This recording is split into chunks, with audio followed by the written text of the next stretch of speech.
Isang motorsiklo ang at isang kotse ang nagkasalpukan sa Quezon City. Sa lakas ng impact, tumila po ng rider at ang angkas ng motor. Balitang hatid ni Oscar Oida. Kuwang-kuwa sa cellphone video na ito habang nababalot ng apoy ang isang motorsiklong na aksidente sa bahaging ito ng E. Rodriguez Avenue na sasakupan ng Barangay Immaculate sa Quezon City. Di kalayuan sa nasusunog na motorsiklo, makikitang nakahandusay pa ang lalaki at babaeng sakay nito na pawang mga teenager. Alas 11:30 ng gabi nang salpukin umano ng isang kasalubong na kotse ang motorsiklo ng mga biktima.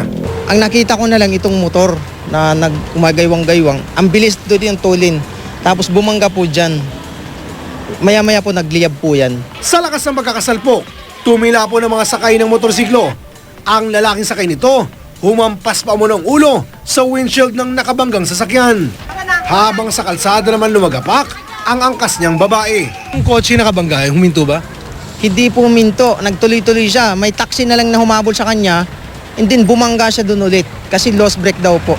Ang nakabanggang sasakyan, inabutan na ng mga otoridad mahigit 500 metro mula sa pinangyarihan ng salpukan. Wasak na wasak ang unahan. Ang tatlong sakay nito na puro mga teenager din pala, kabilang ang isang babaeng modelo, lahat sila nagtamo rin ng mga sugat sa iba't ibang bahagi ng katawan. Kwento ng nagmamaneho sa mga pulis. Sabi niya, gumewang yung kotse niya at na-lost control siya, kumabig pa kaliwa. Doon nangyari, nag-collide sila nung motorsiklo na paparating naman doon sa opposite bound. Patuloy ang investigasyon ng mga pulis sa insidente. Kabilang sa mga aalamin ay kung bakit hindi agad uminto ang nakabanggang sasakyan. Oscar Oida, GMA News.